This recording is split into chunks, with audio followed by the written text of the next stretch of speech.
Good afternoon. चलिए, आपकी आवाज़ इसमें नहीं आती है क्योंकि ये मोबाइल टेक्नोलॉजी में वो सुविधा नहीं है कि बच्चों की भी आवाज़ है। बच्चों की आवाज़ को कैच करने के लिए एक अलग तरह की टेक्नोलॉजी की ज़रूरत पड़ेगी। तो हम बात कर रहे हैं अभी। हमने बेटा ये आपको तो ये याद हो गया ना। ये देखिए, ये y is equal to C plus S, ये तो मालूम हो गया आप लोगों को ना। बोलते जाएंगे, वन बाय वन बोलते रहो बेटा, ताकि इंटरेक्शन जोश बना रहे क्लास में पढ़ाने का। करेक्ट है ना। y is equal to C plus S और x is equal to Y minus C. ये भी कंफर्म है ना। बोलो निशांत, समझ में आ रहा है बेटा। अब y माइनस सी का इक्वेशन क्या है, किसी को याद है? What is the equation of C? बोलिए, सी का इक्वेशन क्या है?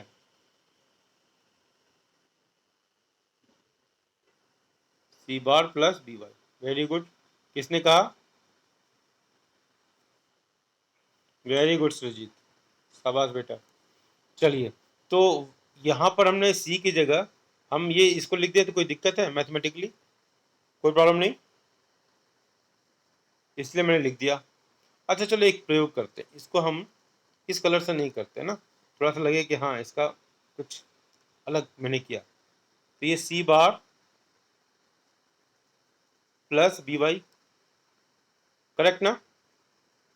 अच्छा लगा ना ये आइडिया? छोटा छोटा आइडिया। देखो, इससे साफ साफ पता चल रहा है कि हाँ, सी की वैल्यू की जगह हमने इसको लिखा है। करेक्ट ना? ठीक है बेटा। अगर इस इक्वेशन को ध्यान ध्यान से देख लो। अब इस इक्वेशन को हम क्या करते हैं अगले स्लाइड में?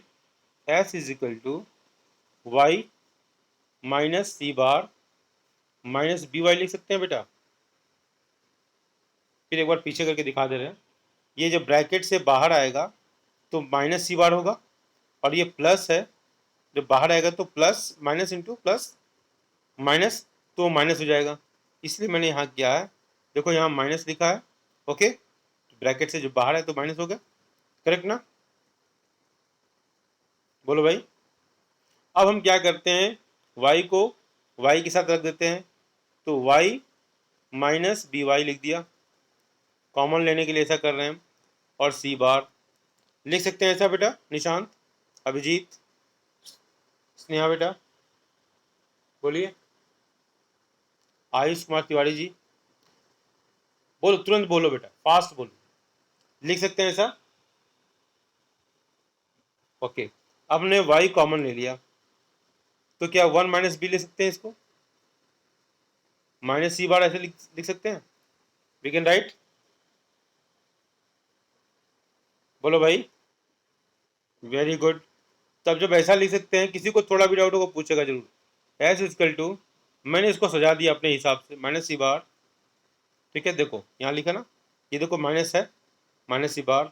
इसकी साइन क्या है? प्लस है। करेक्ट ना? तो प्लस बीच में कर देंगे, plus one minus B into Y. ऐसा लिखा जा सकता है। बोलो भाई। देख लो एक बार। देखो वही चीज़ है ना, यहाँ साइन, यहाँ देखो ये माइनस है, ठीक है, और ये हिस्सा प्लस है। करेक्ट ना? तो माइनस सी बार लिखा है, देखो माइनस सी बार, ठीक है ना? और ये प्लस था वहां पर, यहाँ भी प्लस है, देखो। करेक्ट ना? बोलो भाई। हाँ, बोलते जाइए। अब देखो, अब इसी चीज को, कॉन्सेप्ट को देखो। ये जब हम कर्व बनाते हैं ना, तो यही रिफ्लेक्ट हो जाता है। ये हमारा वाई, एक्स एक्सिस पर वाई हम लेते हैं, एक्स एक्सिस है, X axis, and we are taking Y. Okay, और ये हमारा क्या है इधर? ये हम कंजम्पशन ले लें, सेविंग ले लें, ठीक है। तो सेविंग नीचे हो जाएगा, कंजम्पशन ऊपर हो गया मान लो। तो अब हम इससे जो ग्राफ ऐसे बनाते हैं सेविंग का, देखो ये माइनस सी बार क्या क्या है? ये माइनस सी बार यहाँ है। करेक्ट ना? कोई डाउट? और कंजम्पशन फंक्शन जो था उसके इक्वेशन को जरा ध्यान दो। मैंने यहाँ क्या बताया था, इसको क्या बताया था, इस बी को मैंने क्या बताया था, बताओ, याद है किसी को? क्या बताया था बेटा? गुड। तो यहाँ ये क्या है, ये कंजम्पशन कर्व का स्लोप था ये बी, ठीक है। और यहाँ पर 1 - बी किसका स्लोप है? सेविंग का, सेविंग कर्व का, करेक्ट ना? बोलो भाई। ठीक है, तो ये 1 - बी, तो अब ये स्लोप हो गया। अब 1 मार्क के क्वेश्चन में कुछ भी पूछा जा सकता है। फाइंड द स्लोप, ठीक है, फाइंड द एमपीएस, कुछ भी पूछा सकता है। ये एक्चुअली क्या है, सेविंग के साथ है, तो यहाँ पर बी की वैल्यू जब डालोगे, ये तो एमपीसी है, 1 - एमपीसी जो करोगे तो जो आएगा वो क्या हो जाएगा, एमपीएस हो जाएगा, करेक्ट ना? अब ये देख लो, इसको इतना समझ में आया आपको? You are able to understand this much? बोलो भाई। चलो, शाबाश। अब देखते हैं, जैसे हम करते क्या है, y = c+s लिखते हैं। अगर हम इसमें हम मैथमेटिकली, निशांत, सरजीत, अनुप्रिया, समझ में आ रहा बेटा? हम किसी भी संख्या से अगर मान लो कि मल्टीप्लाई करते हैं सेम डिजिट से दोनों तरफ, तो उसके वैल्यू में कोई अंतर नहीं आएगा। इसी तरह अगर हम यहाँ पर डेल्टा वाई कर दें, यहाँ भी डेल्टा सी कर दें, तो मैथमेटिकली ये बिल्कुल सही है कहा जाएगा। Okay, are getting point? समझ में आई बात? ठीक है, इसको मैं डिलीट नहीं कर रहा हूँ फिलहाल। तो ये हमारा हो गया delta Y is equal to delta C plus delta S. इसमें किसी को कोई त्रुटि नजर आ रही है? नहीं। अगर हम इसको डिवाइड कर दें, देखो डिवाइड करने के लिए हम कलर बदल दे रहे हैं ताकि बिल्कुल आपको क्लियरिटी रहे। डिवाइड कर दिया, डेल्टा वाई से डिवाइड कर दिया, इधर भी डेल्टा वाई से डिवाइड कर दिया, और इधर भी डेल्टा वाई से डिवाइड कर दिया, तो ये क्या हो जाएगा, ये तो 1 हो जाएगा ना, होगा। और इसको मैं बता चुका हूं कि delta C by delta Y क्या होता है, MPC. MPC is equal to delta C by delta Y. किसी कोई कंफ्यूजन? बोलो भाई। MPS is equal to delta S by delta Y. किसी कोई कंफ्यूजन? बोलिए, समझ में आई बात? ये एमपीएस और ये एमपीसी, इसका मतलब क्या हुआ, यहां से दिखाई दे रहा है आपको कि 1 is equal to MPC plus MPS. इसमें कोई दिक्कत है किसी को? बोलिए भाई। ये फॉर्मूला हो गया। और ये अगर मान लो कि क्वेश्चन में दिया है एमपीसी की वैल्यू इतनी है, ठीक है, और एमपीएस की वैल्यू इतनी है, निकालना है आपको, कुछ और निकालने के लिए दिया जाएगा, ठीक है, या एमपीसी की वैल्यू दिया है तो एमपीएस की वैल्यू निकालो। इस तरीके से क्वेश्चन बनाए जा सकते हैं। ओके, मेरी बात समझ रहे हैं आप? बोलो बेटा, बोलो भाई। आज इसी तरह हुआ, आज बोला गया कि अपनी रिकॉर्डिंग 5 मिनट की भेजिए, सभी टीचर से मांगा गया। बच्चों से इंटरेक्शन करते हुए बच्चों का फोटोग्राफ्स आए, तो कुछ बच्चे शर्माते हैं, फोटोग्राफ्स नहीं भेजते हैं, समझ रहे हो? Good afternoon. ये सब नहीं होना चाहिए बेटा, क्योंकि बच्चे पढ़ रहे हैं, नहीं पढ़ रहे हैं, तो ये बहुत बुरा इम्पैक्ट पड़ता है। इसलिए आपसे जब बोला जाए तो आप लोगों को तुरंत ये काम करना चाहिए। ओके, तो वन, क्या बेटा? बोलो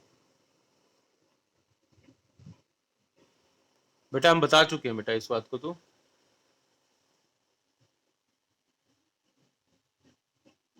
नहीं बेटा, तो आया करो बेटा, और मैंने ग्रुप में मैसेज भी डाला है। चलिए, तो 1 = एमपीसी प्लस एमपीएस। बेटा आपकी आवाज़ नहीं पहचाना पाया, कौन थे? अच्छा, कार्तिक गुलाटी, ओके। चलिए, तो 1 = MPC plus MPS. Okay, MPC plus MPS = 1। Okay, इसमें किसी को डाउट नहीं है ना? कैसे हुआ मैंने इसको भी बताया। अब देखो, एक और y = c+s, फार्मूला डिराइव हो रहा है, दोनों तरफ हम y से डिवाइड कर दें, ठीक है, तो ये क्या हुआ, ये आपको बताया जा चुका, बताइए कोई मुझे बता दो, सी बाई वाई क्या है,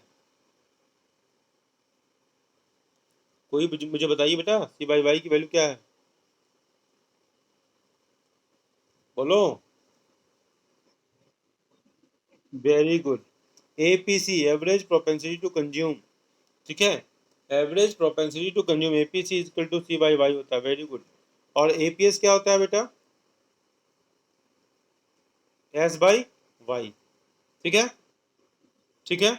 तो आपने क्या समझा, एपीसी एपीएस और इन दोनों की वैल्यू क्या होती है, ये मिलकर 1 के बराबर होते हैं। यहाँ लिख दूं, मैं अलग से लिख देता हूँ, इसको मैं यहाँ डिलीट कर दूं, ठीक है, APC APC plus APS is equal to 1, और इससे पहले हमने क्या निकाला था, MPC plus MPS is equal to 1। अब इन दोनों के बराबर मत करने की मत सोचना, ठीक है, ये दोनों अलग अलग कॉन्सेप्ट हैं, बस ये बताया गया कि दोनों की वैल्यू 1 के बराबर होती है, इन दोनों की वैल्यू 1 के बराबर होती है, ठीक है। अब हम आते हैं, अभी तक हमने कंजम्पशन, सेविंग, ये सब सारी चीज़ें हमने पढ़ लिया, ठीक है। अब हम आएंगे कॉन्सेप्ट पर कि इक्विलिब्रियम होता कहाँ है, ठीक है। अभी तक हम क्या बात कर रहे थे, एडी के, हम ये जानते हैं कि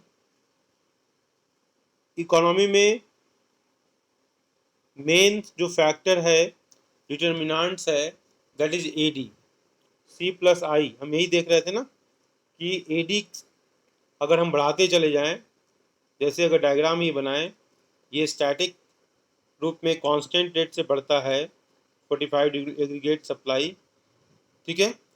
तो प्रोडक्शन कैपेसिटी ऑलरेडी है, इसलिए ये मार्क कर दिया पहले ही, ओके, 45 डिग्री पर ऑलरेडी प्रोडक्शन कैपेसिटी है, तभी तो सामान बना हुआ है लेकिन वो बिक नहीं रहा है। अगर सामान बना नहीं होता तो मानते कि इकोनॉमी में प्रोडक्शन की कैपेसिटी नहीं है, एम राइट, बोलिए बोलिए भाई, अगर इकोनॉमी में प्रोडक्शन ऑलरेडी है, घर में खाना ऑलरेडी बना हुआ है, इसके मतलब घर में प्रोडक्शन की कैपेसिटी है तभी तो बना हुआ है, बोलो भाई,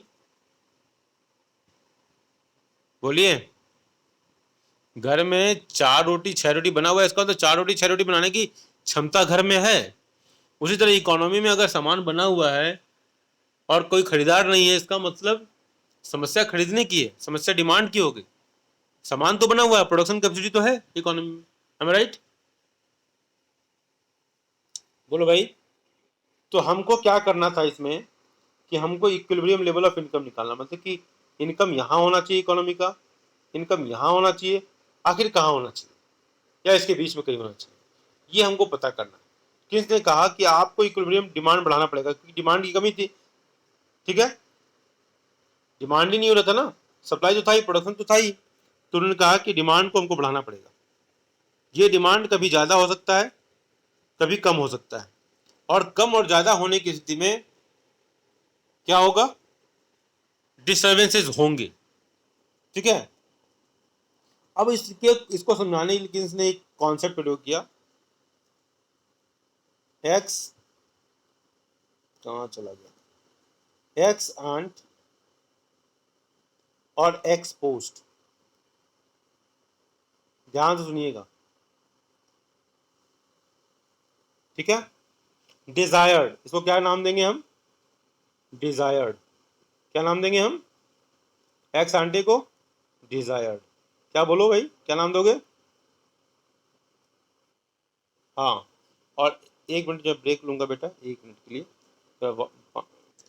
किन्स ने एक्स आंटे और एक्स पोस्ट का कॉन्सेप्ट दिया। एक्स आंटे को उन्होंने क्या क्या कहा, इसको कहा उन्होंने कि डिजायर्ड, ठीक है, डिजायर्ड का, और एक्स पोस्ट को क्या कहा, एक्चुअल का, ठीक है।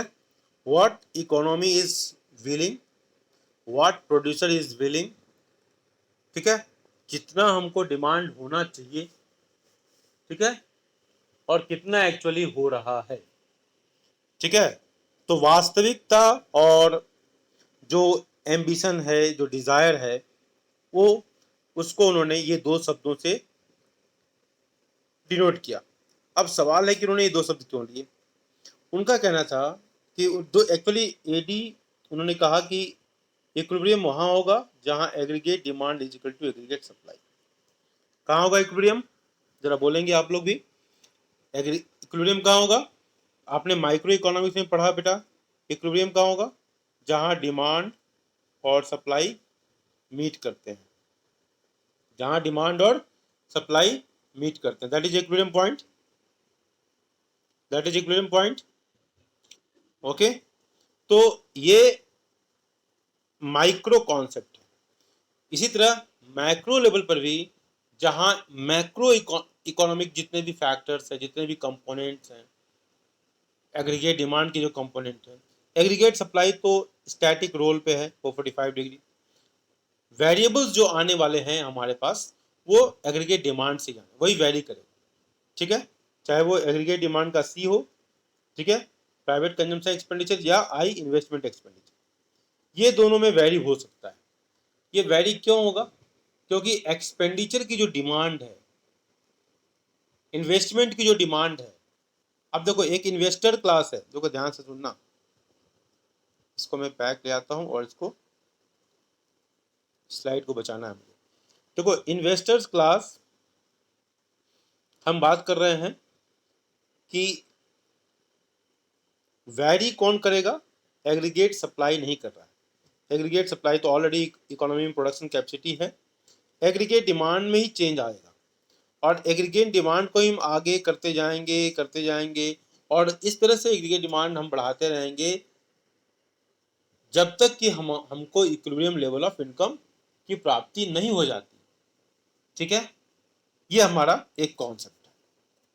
ठीक है, आप इसको ऐसे समझो कि घर में प्रोडक्शन कैपेसिटी है, हाँ, और आपको इक्विलिब्रियम लेवल ऑफ की रोटी खाना है, तो आप रोटी 2 खाओ इक्विलिब्रियम मिलेगा, या 3 खाओ या 4 खाओ, ठीक है, तो ये तो आपको बढ़ाना है। उसी तरह इकोनॉमी में डिमांड को ही बढ़ाकर हम इक्विलिब्रियम को लेकर आएंगे। इतना आपको समझ में आ रहा है? अब उन्होंने कहा कि डिमांड को जो बढ़ाएंगे, ठीक है, समझ लो, तो उन्होंने कहा कि जब AD is equal to AS, ध्यान से सुनेंगे, इक्विलिब्रियम के लिए क्या होना चाहिए? ये डिमांड कर्व ऐसे होता है, एग्रीगेट डिमांड कर्व ऐसे, और माइक्रो का ऐसे, ध्यान देना, ठीक है, इंडिविजुअल डिमांड कर्व या मार्केट डिमांड कर्व होती है ये पूरे इकोनॉमी की डिमांड कर्व है, ध्यान रखना, तो दोनों में कंफ्यूज नहीं होना कि डिमांड कर्व, जब भी डिमांड बोलेंगे तो आपके आपके दिमाग में अगर माइक्रो का कॉन्सेप्ट है तो वो आप क्या करोगे, एग्जामिनेशन हॉल में जाओगे तुरंत ऐसे बना दोगे। ठीक है, तो इसका ध्यान रखिएगा कि एग्रीगेट डिमांड, ये पूरे इकोनॉमी मैक्रो कॉन्सेप्ट पढ़ रहे हैं हम, मैक्रो इकोनॉमिक्स पढ़ रहे हैं, और इसमें जो डिमांड कर्व का होगा ये। दूसरी बात हम पहले बता चुके हैं कि ये इनकम रिस्पेक्टिव होता है, ये डिमांड जो है, देखा C is equal to function of Y, तो ये सी किसका पार्ट है? एडी का पार्ट है, AD is equal to C plus I. Okay, तो ये इनकम रिस्पेक्टिव होता है, वहां पर जो माइक्रो में आपने पढ़ा वो प्राइस रिस्पेक्टिव है। ठीक है, तो साथ साथ में उन कॉन्सेप्ट को भी देने का, समझाने का प्रयास कर रहा हूँ। यहाँ पर ये वाई है, ध्यान है, कंफ्यूज मत होना, ये वाई है, तो हम इक्विलिब्रियम लेवल के लिए हम एडी में ही परिवर्तन लेकर आएंगे, समझ लो। लेकिन अगर आप देखो तो इसके दो अप्रोच है, मैंने जिसे बताया आपको, इसके दो अप्रोच है, ध्यान सुनना बेटा, इसके दो अप्रोच है, AD is equal to AS, और दूसरा अप्रोच है हमारा, एडी के दो कंपोनेंट हो गए बेटा, कौन कौन? सी प्लस आई। एएस के दो component, AS is equal to Y होता है ना बेटा, याद रखना, ये मैं पहले बता चुका हूं, तो वाई के दो component C plus S, correct ना? बोलो भाई। ठीक है, अब देखो यहां भी सी, यहां भी सी, तो यहां I is equal to S. ठीक है, दो कंपोनेंट हुए ना बेटा, बोलो भाई। नहीं बोलोगे तो मैं ही बैठा रह जाऊंगा, बोलो। चलो, तो ये दो अप्रोच हो गए। पहला अप्रोच तो ये हुआ और दूसरा अप्रोच क्या हुआ, ये हुआ। करेक्ट ना? AD is equal to AS और second I is equal to S। Okay, AD is equal to AS और I is equal to S। इसके दो दो अप्रोच है। पहली बात हम बात कर रहे थे अब I और S। अब देखो इसका इक्विलिब्रियम कैसे होगा, ये एक कठिन काम है, क्योंकि सेविंग करने वाला एक वर्ग अलग होता है, इन्वेस्टमेंट करने वाला वर्ग अलग होता है। मान लो कार्तिक ने सेविंग किया, मानव ने सेविंग किया, अंकित राय ने सेविंग किया, स्नेहा ने सेविंग किया। इन्वेस्टर्स को लगता है, अंश भट्ट नहीं है, वो सेविंग इन्वेस्टमेंट करने वाले हैं, प्रोड्यूसर हैं, निशांत, अभिजीत, अनुराग, अनुप्रिया, ये हमारे इन्वेस्टर्स हैं। दोनों अलग अलग हैं, दोनों के एम्बिशंस अलग अलग हैं। ये सेविंग करने वाला क्या देखेगा कि बैंक में कितना रेट ऑफ इंटरेस्ट आ रहा है, तो higher the rate of interest higher will be the saving. Correct ना? रेट ऑफ इंटरेस्ट हाई होगा, लेकिन अगर इन्वेस्टर्स है, अगर रेट ऑफ इंटरेस्ट हाई होगा ना तो वो इन्वेस्टमेंट कम करेगा। ठीक है, वो इन्वेस्टमेंट कम करेगा। क्यों कम करेगा? क्योंकि उसकी कॉस्टिंग बढ़ जाएगी उसकी। Am right? जैसे इसको ऐसे समझो कि बैंक से लोन लेता है इन्वेस्टर्स, अगर उसको 4% के रेट ऑफ इंटरेस्ट से लोन मिलता है, ठीक है, तो वो 100 रुपये लेता है। अगर उसको 8% के रेट ऑफ इंटरेस्ट से लोन मिलता है तो वो 25 रुपये लेता है। महंगा हो गया ना लोन। इसीलिए आपने देखा होगा कि लोग पर्सनल लोन अवॉइड करते हैं। जाके घर में पूछना कि पापा होम लोन अच्छा है कि पर्सनल लोन अच्छा है। तो होम लोन होम के लिए मिलता है, वो सही है, लेकिन उसमें रेट ऑफ इंटरेस्ट भी कम होता है। Personal loan rate of interest अभी मार्केट में सर्वे कर लो तुम, आप नेट पर जाके सर्वे करना, 2 मिनट 1 मिनट काम है, सॉरी।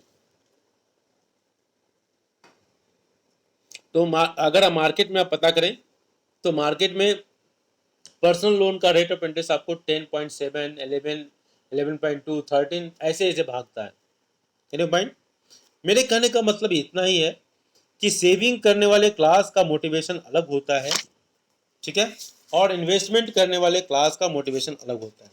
इतनी बात आपको समझ में आ रही है कि नहीं आ रही? बोलो भाई।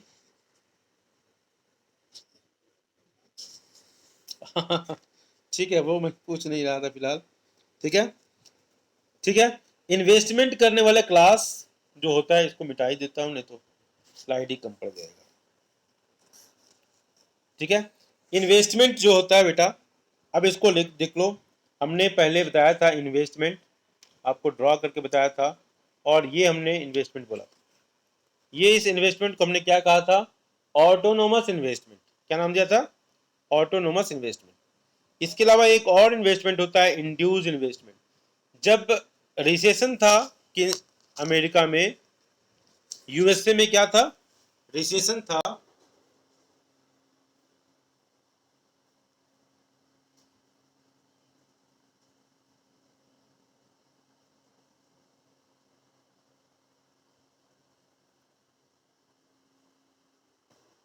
समझ में आ रही बात?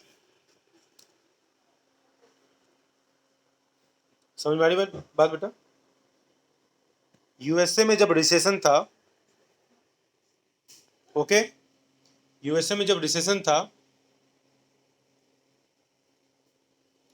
तो प्राइवेट सेक्टर का इन्वेस्टमेंट नहीं हो रहा था। मेरी बात समझ में आ रही बेटा? हेलो? जब रिसेशन का समय था तो प्राइवेट सेक्टर का कोई इन्वेस्टमेंट नहीं हो रहा था। ओके, प्राइवेट सेक्टर का कोई इन्वेस्टमेंट नहीं हो रहा था। क्यों नहीं हो रहा था? क्योंकि कोई प्रॉफिट मोटिव नहीं था। कोई प्रॉफिट मोटिव नहीं था। प्रॉफिट मोटिव जब होता है तो ये होता है, ठीक है, प्रॉफिट होगा, इन्वेस्टमेंट बढ़ता जाएगा। देखो ये बढ़ रहा है इन्वेस्टमेंट, ये इनकम बढ़ रही है, ये होता है प्राइवेट सेक्टर, यहाँ पर ध्यान देता है। कोई भी ट्राइबल एरिया हमारा जो है जो पिछड़ा हुआ एरिया है वहाँ पर केंद्रीय विद्यालय देख सकते हो, झारखंड में देख लोगे जो इंटीरियर हैं, लातेहार में केंद्रीय विद्यालय मिल जाएगा। ठीक है, लातेहार में किसी स्कूल का नाम नहीं लूंगा प्राइवेट, ठीक है, लेकिन वहाँ पर बड़े बड़े जो स्कूल जो द्वारका में दिखाई देते हैं या जहाँ 1.5-2 लाख डोनेशन चलता है, तो वैसे वाले स्कूल नहीं दिखाई देते हैं क्योंकि सब प्राइवेट है। उनका मोटिव क्या है? प्रॉफिट। गवर्नमेंट का हम 3 बजे क्लास ले रहे हैं, क्या प्रॉफिट है मेरा? बताओ। अगर कोचिंग में होते तो कोचिंग वाले पैसा लेते हैं, और जब फ्री में कोई चीज़ मिलती है तो उसकी वैल्यू नहीं है। इसलिए देखो 15 बच्चे आ रहे हैं, 20 बच्चे आ रहे हैं, समझ रहे हो? तो ये ह्यूमन टेंडेंसी हो गई है, कोई भी चीज़ अगर मुफ्त में मिलती है ना उसकी वैल्यू नहीं होती है। तो बाबा रामदेव भी जब थे ना, वो बाबा रामदेव पहले योगा मुफ्त में सिखाते थे, तो 10 लोग 5 लोग आते, जब पैसा लेके चार्ज करने लगे तो वहां पर रस होने लगा। तो ये टेंडेंसी है। Getting point? ओके। तो ये हमारा ऑटोनोमस जो इन्वेस्टमेंट है, ऑटोनोमस इन्वेस्टमेंट ये गवर्नमेंट के द्वारा किया जाता है। गवर्नमेंट का ऑब्जेक्टिव क्या है? वेलफेयर। गवर्नमेंट का ऑब्जेक्टिव क्या है? वेलफेयर। तो इकोनॉमिक जब रिसेशन था, ध्यान देना, इकोनॉमिक जब रिसेशन था तो इस इकोनॉमिक रिसेशन के लिए हमको क्या बढ़ाना था? डिमांड को बढ़ाना था, क्योंकि डिमांड डेफिशिएंट इकोनॉमी थी। ठीक है, प्रोडक्शन कैपेसिटी थी, अनसोल्ड स्टॉक था, बना हुआ माल था, खरीदार नहीं थे। तो ऐसे में खरीदार कैसे रहे? परचेजिंग पावर नहीं है। तो परचेजिंग पावर कैसे आएगी? कोई प्रोडक्शन एक्टिविटी हो नहीं रही है, कोई प्राइवेट सेक्टर कर नहीं रहा है। मेरी बात समझ रहे हो बेटा? तो वैसे समय में गवर्नमेंट को क्या करना था? गवर्नमेंट को ये ऑटोनोमस इन्वेस्टमेंट करना था। हम राइट? बोलो भाई, बोलो भाई। ठीक है, तो ये हम दोनों चीज़ों को हमने बताया कि प्राइवेट सेक्टर कहाँ करता है, गवर्नमेंट सेक्टर कहाँ करता है। देखो अब डिटर्मिनेंट्स ऑफ इन्वेस्टमेंट, कि इन्वेस्टमेंट का को डिटरमाइन कौन करता है? डिटरमिनेंट्स,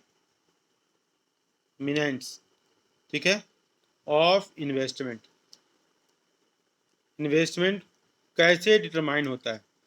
जैसे हमने बताया कि मान लो कि रेट ऑफ इंटरेस्ट हो, हाँ इसको हटा भी देते हैं, ठीक है, रेट ऑफ इंटरेस्ट अगर ज़्यादा होगा तो सेविंग करने वाला व्यक्ति खूब सेविंग करेगा। ओके, उसी तरह इन्वेस्टमेंट जो करता है, जो इन्वेस्टर होता है ना, वो प्रभावित होता है किससे? दो चीज़ें, वहाँ भी रेट ऑफ इंटरेस्ट होता है लेकिन उसके मीनिंग अलग आता है। जैसे मैंने बताया कि रेट ऑफ इंटरेस्ट हाई होगा तो कम लेगा, है ना? तो वो क्या किसी से प्रभावित होगा? उसके लिए एक वर्ड है MEI, और दूसरा है रेट ऑफ इंटरेस्ट, ROI कह लो इसको, ROI। ओके, समझ में आ रही बात? ठीक है, MEI marginal efficiency of investment. ये क्या है? Marginal efficiency of investment. दूसरा क्या है? Rate of interest. अब मार्जिनल एफिशिएंसी ऑफ इन्वेस्टमेंट क्या है? ये हमारा एक्सपेक्टेड रेट ऑफ रिटर्न। हाँ, अगर हम एडिशनल इन्वेस्टमेंट करते हैं, ठीक है, अगर हम एडिशनल इन्वेस्टमेंट करते हैं, ठीक है, तो क्या हम एक्सपेक्ट करते हैं उससे? जैसे आप कोई भी पैसा लगाते हो, प्लॉट में लगाएं, बैंक में रखें, ज्वेलरी में डालें, ये तमाम ऑप्शन है आपके पास, ठीक है, आप कहाँ लगाओगे? जहां पर रेट ऑफ रिटर्न ज़्यादा हो। तो marginal efficiency of investment refers क्या करती है कि expected rate of return additional investment करने से क्या होगा, ठीक है। और ये भी डिटरमाइन होता है दो फैक्टर से, एक यहाँ पहले से एरो मार्क किया हुआ है मैंने, सप्लाई प्राइस। किस पे डिपेंड करता है? Supply price. चलो इसको हम थोड़ा सा रीडिंग भी करते हैं, आज रीडिंग मैंने कराया ही नहीं। चलो, समझ में आ रहा था मैं जो बोल रहा हूँ? बोलो भाई, बोलो भाई, हेलो चिल्ड्रेन, समझ में आ रहा है ना? चलो, देखो ये सब हमने पहले पढ़ लिया है और हमने डेरिवेशंस दिखाया था, वो डेरिवेशन को यहाँ अलग अलग करके दिखाया। हमने एक ही ग्राफ में दिखाया था, ये दोनों को जैसे इसमें अलग अलग दिखाया ना, देखो यहाँ पर कंजम्पशन कर्व है, मैं बता दूं यहाँ कंजम्पशन कर्व है, ओके, और यहाँ पर क्या है, सेविंग कर्व है। दोनों को अलग अलग दिखाया है, अलग अलग डायग्राम बना के, और इसको हमने एक ही डायग्राम में दिखा दिया था। अगर आप इसको थोड़ा सा अगर आप कंफ्यूज होंगे तो उसके लिए मैं बता दे रहा हूँ, है ना। मैं अभी आगे पढ़ा रहा हूँ, वैसे तो मैंने ऐसे बताया, देखो ऐसे, ठीक है। यहाँ पर ये y है, यहाँ पर ये c है, ये c है, और यहीं पर मैंने बताया, देखो ये क्या है, यहाँ से पास होगा, ये s है, s कर्व है।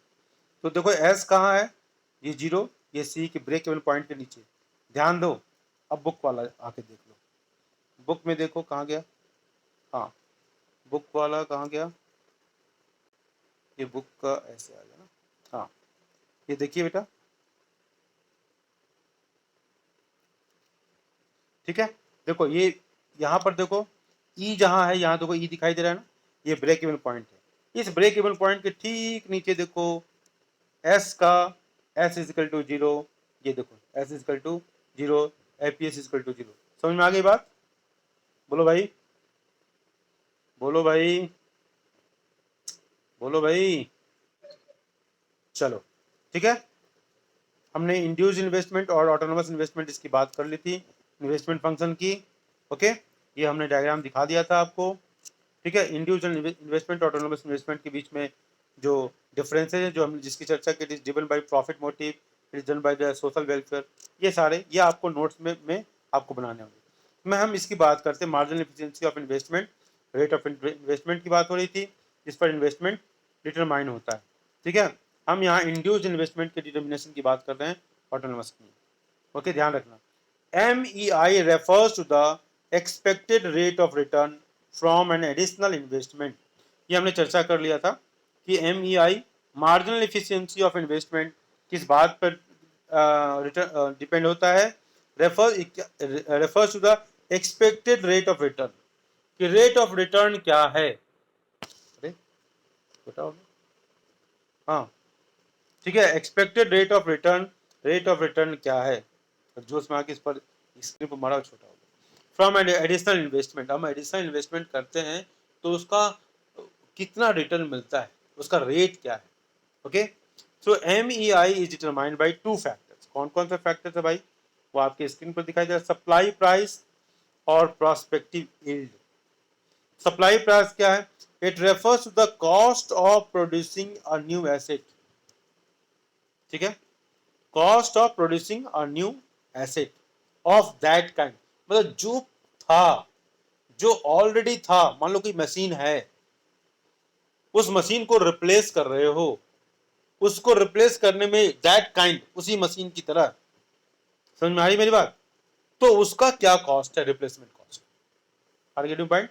तो it refers to the cost of producing a new asset of that kind, it is the price at which the new capital assets can be supplied और रिप्लेस्ड। यहां क्लियर हो गया, समझ में आ रही बात बेटा, बोलो भाई, समझ में आ रही बात, हाँ चलिए, तो ये समझ में आया कि सप्लाई प्राइस का, it refers to the cost of producing a new asset of that kind. एक एक वर्ड देखो कितना मायने रखता है, हम लोग पढ़ेंगे नहीं समझ में आए तो दैट काइंड को अंडरलाइन कर लेंगे, ठीक है, न्यू एसेट्स को अंडरलाइन कर लेंगे, कॉस्ट ऑफ प्रोड्यूसिंग, तीनों वैल्यू पॉइंट्स है। It is the price at which the new capital asset can be supplied और रिप्लेस्ड, ठीक है। अब एग्जाम्पल भी देख लो, if machine of a 10,000 rupees is replaced in place of an old machine, then 10,000 is a supply price. ये बिल्कुल clear हो गया, कोई डाउट नहीं ना बेटा, बोलिए, बोलिए बेटा। चलो 10,000 की मशीन पुरानी वाली, और 10,000 उसकी जगह आपने खरीद लिया, दो सप्लाई प्राइस होगी, ठीक है। अब आ जाओ प्रोस्पेक्टिव यील्ड, ये क्या होता है? It refers to net return. ध्यान दीजिएगा, नेट रिटर्न क्या होता है भाई?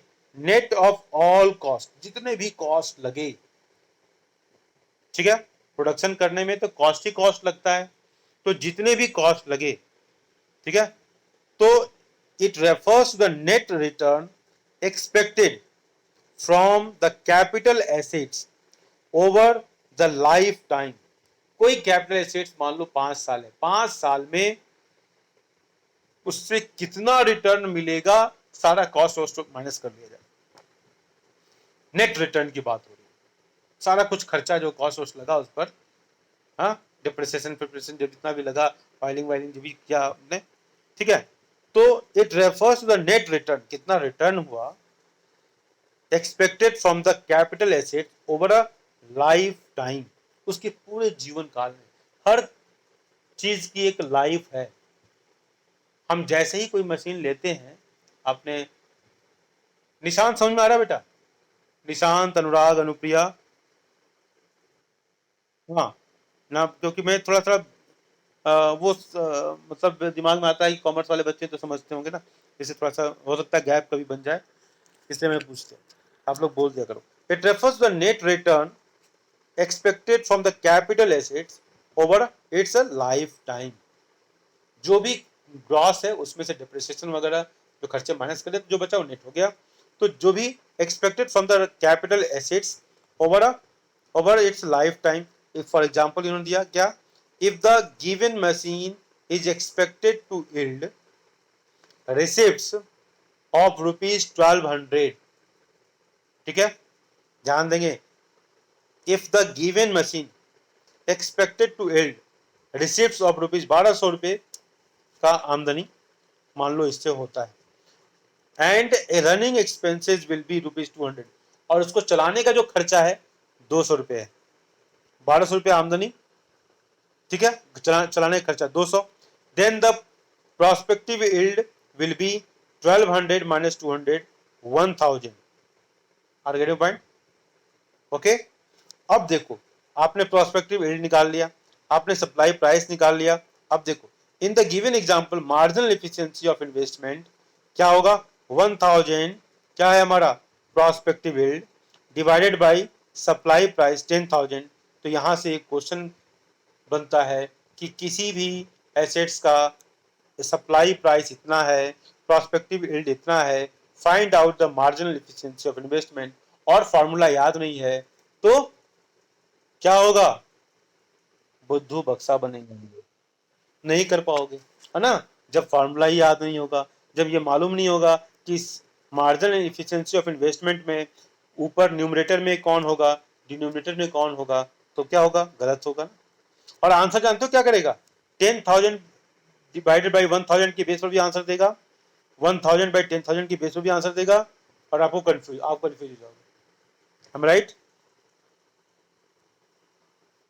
चलो, अब आते हैं रेट ऑफ इंटरेस्ट के बारे में, ठीक है, रेट ऑफ इंटरेस्ट।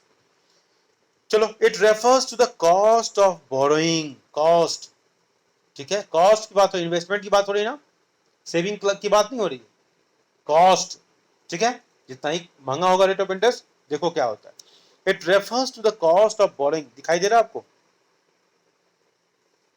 दिखाई दे रहा है ना बेटा?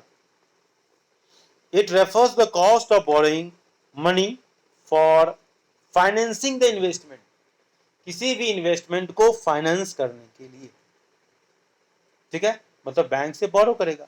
अगर सस्ता है तो कॉस्ट ऑफ प्रोडक्शन कम होगा, अगर महंगा है तो कॉस्ट ऑफ प्रोडक्शन ज्यादा होगा।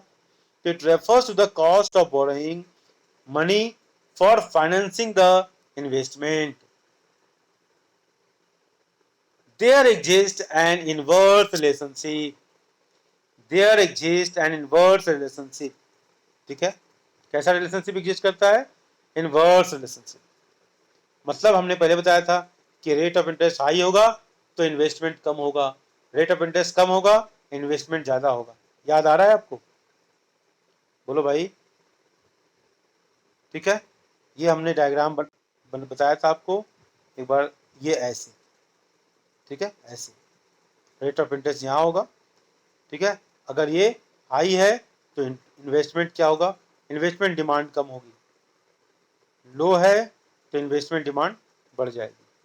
ठीक है, आर्गेटिव पॉइंट बोलो भाई, समझ में आ रहा है बेटा? चलो गुड।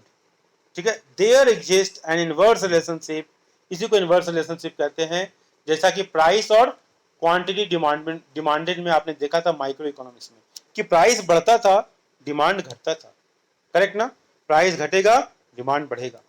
चलो, तो there exist an inverse relationship between rate of interest and the volume of investment. At a higher rate of interest the investment spending will be less and vice versa. समझ में आई बात? अब हम देखते हैं comparison of MEI with ROI, दोनों के बीच में comparison, marginal efficiency of investment and rate of investment. ठीक है, the profitability of an investment, किसकी बात हो रही है? प्रॉफिटेबिलिटी की बात हो रही है, लाभप्रदता। Profitability of investment can be worked out by comparing MEI and ROI, दोनों की तुलना, कि मार्जिनल एफिशिएंसी ऑफ इन्वेस्टमेंट क्या है, उसकी इफिशियंसी, कितना हम पैसा लगाएं, कितना रिटर्न मिल पाएगा, उसकी तुलना हम किससे करते हैं? रेट ऑफ इंटरेस्ट, कितना कॉस्ट हुआ, तो कॉस्ट की तुलना हम किससे कर रहे हैं? रिटर्न कितना मिल जाएगा। समझ में आई बात? बोलो भाई, बोलो भाई। हाँ, if MEI is greater than ROI, अगर हमारी इफिशियंसी मतलब जितना पैसा लगाते हैं उस पर कितना रिटर्न मिलता है, अगर हमारा रिटर्न ज्यादा है किससे? कॉस्ट से। मतलब कॉस्ट लगा 5 रुपए लगा और रिटर्न आ रहा है 10 रुपया, वो बिजनेस को बड़े आराम से आप करोगे ना? बोलो भाई, करोगे नहीं करोगे? उसी बात को यहाँ समझाया गया। If MEI is greater than ROI then investment is profitable. For instance, if entrepreneur has to pay 12% rate of interest on the loan acquired by him and the expected rate of profit, that is marginal efficiency of investment, is 20%, 12% cost हुआ, खर्चा हुआ, 12% return हुआ, then he will surely go for investment and will continue making investment till MEI is equal to ROI। समझ में आ रही बात बेटा? कि इन्वेस्टमेंट कब तक होगा? जब तक MEI और ROI बराबर नहीं हो जाए। ठीक है, ठीक है। अब आते हैं इसी कॉन्सेप्ट को एक्सटेंड करते हैं, जब हम पहले चर्चा कर रहे थे एक्स आंटे और एक्स पोस्ट का कॉन्सेप्ट, ये बहुत ही महत्वपूर्ण कॉन्सेप्ट है, एक्स आंटे और एक्स पोस्ट का कॉन्सेप्ट। ठीक है, एक्स आंटे क्या कहता है? ठीक है, ex ante variable is the planned और एक्सपेक्टेड वैल्यू, प्लान्ड और एक्सपेक्टेड। जैसे हमने कहा इन्वेस्टमेंट, दोनों क्लास अलग अलग हैं, मैं बात कर रहा था वहां पर ना कि दोनों क्लास अलग अलग, सेविंग क्लास के मोटिव्स अलग हैं, इन्वेस्टर्स क्लास के मोटिव अलग अलग हैं। ठीक है, तो सेविंग क्लास ने प्लान किया कि मैं 100 रुपये बचा लूं, इन्वेस्टर क्लास ने सोचा कि मैं 100 रुपया इन्वेस्ट करूंगा। अगर 100 रुपया जो सोचा वो बचा ले और 100 रुपया उसने जो सोचा इन्वेस्टमेंट करने का उतना ही वो इन्वेस्ट कर दे, तो क्या होगा? एक्स आंटे और एक्स पोस्ट बराबर हो जाएंगे। मतलब जो प्लान किया गया सेविंग के द्वारा, सेवर्स के द्वारा, वही इन्वेस्टर्स को भी मिल जाता है इन्वेस्टमेंट करने के लिए। तो क्या होगा? ये एक्स आंटी जो प्लान है वो डिजायर्ड के बराबर, जो एक्चुअल के बराबर हो गया। अब इसको हम आगे देखेंगे। Ex ante variable is the planned or expected value of variables, whereas ex post variable is the actual realized value of the variable। ठीक है, एक्स पोस्ट क्या है? एक्चुअल है। ठीक है, एक्स आंटे क्या है? वो प्लान्ड है या एक्सपेक्टेड, जो उम्मीद किया, डिजायर किया। और एक्स पोस्ट क्या है? जो एक्चुअल हुआ, जो रियलाइज्ड हुआ। ठीक है, value of variables, both these terms are generally used in context of savings and investment. Saving और इन्वेस्टमेंट के संदर्भ में इनका प्रयोग किया जाता है। There are two aspects of saving investment. Saving और इन्वेस्टमेंट के दो एस्पेक्ट हैं, ex ante saving and ex ante investment. Ex ante saving and ex ante investment, जो सोचा सेविंग करने के लिए, जो सोचा इन्वेस्टमेंट करने के लिए। इसी तरह जो एक्चुअली हुआ सेविंग और जो एक्चुअली हुआ इन्वेस्टमेंट, ये दो कॉन्सेप्ट है एक्स आंटे और एक्स पोस्ट। एक्स आंटे में दो कॉन्सेप्ट सेविंग और इन्वेस्टमेंट, एक्स पोस्ट में दो कॉन्सेप्ट सेविंग और इन्वेस्टमेंट। सही जा रहे हो बेटा? सही हो रहा है चिल्ड्रेन? बोलो भाई, समझ में आ रहा है कि नहीं आ रहा बेटा? समझ में आ रहा है? हाँ बोलो भाई। एक ही बच्चा बोल रहा है मेरा, बाकी कोई बोल नहीं रहा है। क्या बात, क्या बात है? हाँ क्या बात है भाई? हम्म। अभिजीत, अंकित, अनुप्रिया, अर्जुन सिंह, दीपेंद्र राज, निशांत, नितिका एंड सृजित, इतने ही बच्चे बच्चे हैं हमारे पास। स्नेहा नहीं, ये चली गई, ठीक है। और कार्तिक भी चले गए और मानव वीर भी चले गए, शायद ट्यूशन का टाइम हो गया उनका। तो बेटा इतना समझ में आया आपको? ठीक है, चलो तो हम आज यहाँ पर इतना ही विराम देते हैं बेटा। एक्स आंटे और एक्स पोस्ट को हम कल हम पढ़ाएंगे। ओके, ठीक है बेटा? ओके, ज़्यादा लंबा हो जाएगा तो आप भी बोर हो जाओगे ना। ओके, तो चलिए, आज हमने बहुत लंबा क्लास हो गया और हमने इतना खींचा। चलो ठीक है, थैंक यू।